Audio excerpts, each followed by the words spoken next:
கிறிஸ்துவுக்குள் அன்பான தேவனுடைய பிள்ளைகளே, ஆண்டவராகிய இயேசு கிறிஸ்துவின் நாமத்தில் உங்கள் அன்போடு நான் வாழ்த்துகிறேன்.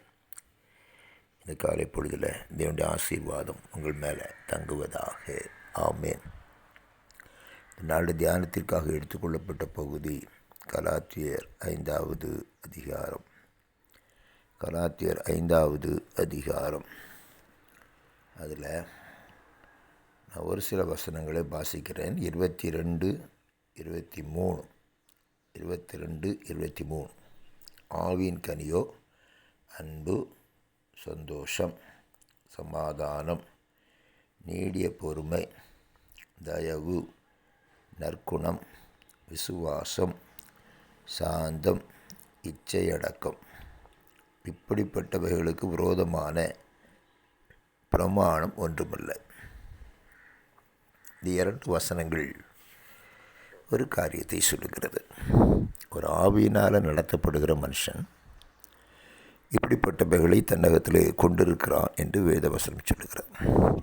பரிசுத்த ஆவியானவர் யாரை நடத்துகிறாரோ அவர் இந்த பிரமாணங்களினாலே அவர்களை நடத்துகிறார் என்பதை இந்த பகுதி சொல்லுகிறது. ஒரு தேவனுடைய பிள்ளை 2 விதமாக நடக்கலாம். ஒன்று மாம்சத்தில் நடக்கலாம். அதுக்கு முன்னால் மாம்சத்தின் கிரியைகளை பற்றி நம்ம படிக்கிறோம். அதுக்கு பின்பாக ஆவியினால் நடத்தப்படுகிற மனுஷனிடத்தில் காணப்படுகிற தெய்வீக குணத்தை குறித்து அவர்கள் எழுதுகிறார்கள். அதில் நான் ஒன்றை மாத்திரம் இன்றைக்கி சொல்ல நான் விரும்புகிறேன். 23வது வசனத்தில் இச்சை அடக்கம் என்ற ஒரு கனியை பற்றி வேதாகம் பேசுகிறது.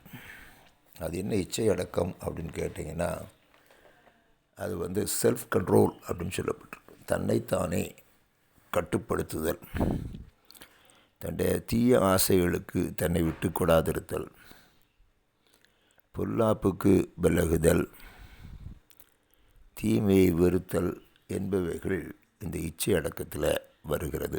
செல்ஃப் கண்ட்ரோல், தன்னைத்தானே கட்டுப்படுத்துதல். இதுக்கு பரிசுத்த ஆவியானவர் உதவி செய்கிறார். பொல்லாப்புக்கு விலக்குகிறார், தீமைக்கு விலக்கி காக்கிறார். ஆவியினால் நடத்தப்படுகிற மனுஷன் சுய கட்டுப்பாடு உடையவனாக, தன்னைத்தானே கட்டுப்படுத்துகிறவனாக வாழுகிறார். அவனுடைய வாழ்க்கையில் அன்பு, சந்தோஷம், சமாதானம் எல்லாம் நிறைவாக இருக்கிறது என்பதை பார்க்கிறோம். அப்படி தன்னுடைய ஆவியை அடக்காத மனுஷன் எப்படி இருப்பான் என்பதை நீதிமொழிகளில் வாசிக்கிறோம். நீதிமொழி 25வது அதிகாரத்தில் 28வது வசனத்தில் நம்ம பார்க்குறோம். தன் ஆவியை அடக்காத மனுஷன் அதில் இடுந்த பாழான பட்டணம் போல் இருக்கிறான். ஒரு செல்ஃப் கண்ட்ரோல் அவனுக்கு இல்லை அப்படின்னா அவன் எப்படி இருப்பானா?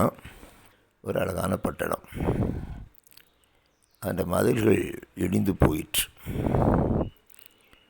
அதாவது அந்த பட்டணத்தில் இருந்த பாதுகாப்பு இல்லை, திறந்து போய் கிடக்குது.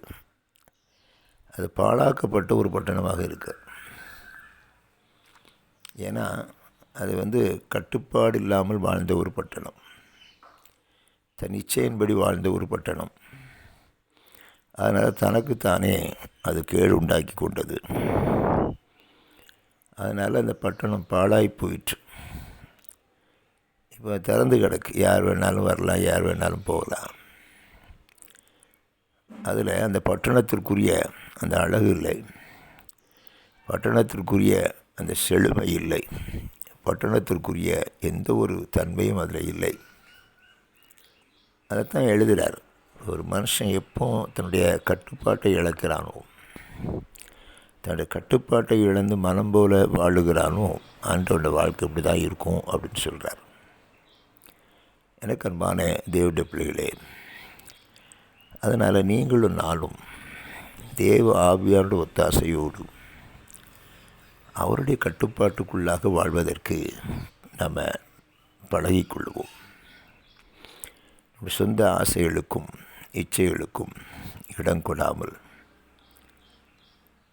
நம்ம ஆண்டவருடைய விருப்பத்திற்கு இடம் கொடுக்க நம்ம கற்றுக்கொள்வோம். அதுக்கு பின்னால் ஒரு வழியை சொல்கிறார். அதே கலாத்தியர் 5:24 கிறிஸ்துவனுடையவர்கள் தங்கள் ஆசைகளையும் இச்சைகளையும் சிலுவையில் அடைந்திருக்கிறார்கள்.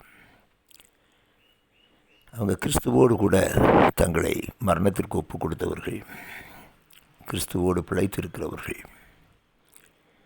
அவங்க என்ன செய்கிறாங்கன்னா, கிறிஸ்துவனுடைய வழியில் கிறிஸ்து விரும்புகிறபடி வாழுகிறார்கள் என்பதை அந்த பகுதி சொல்லுகிறது. எனக்கு அன்பான தேவனுடைய பிள்ளைகளே, ஒருவேளை உங்கள் நிலைமை இப்படி இருக்குமே ஆனால், ஒரு பாதுகாப்பற்ற நிலைமையில், தூர்ந்து போன ஒரு நிலைமையில் இருக்குமே ஆனால், இன்றைக்கி ஆண்டுடைய சமூகத்தில் வந்து, ஆண்டவரே நீர் என்னை ஆட்கொள்ளும், ஆவினால் என்னை நடத்துங்கப்பான்னு சொல்லி அவருடைய ஆளுகைக்குள்ளே கடந்து வருவோம். தேவன் நிச்சயமாக இடிந்து போனதை கட்டுகிற தேவன், பாழாய் போனதை எடுப்பிக்கிற கர்த்தர் எடுப்பிப்பார். மீண்டுமாக அது ஒரு வசந்த காலத்தை பார்க்கும் என்பதில் சந்தேகமில்லை. அப்படிப்பட்ட கிருபைகளை கர்த்தர் உங்களுக்கு தருவாராக. ஆமேன், ஆமேன்.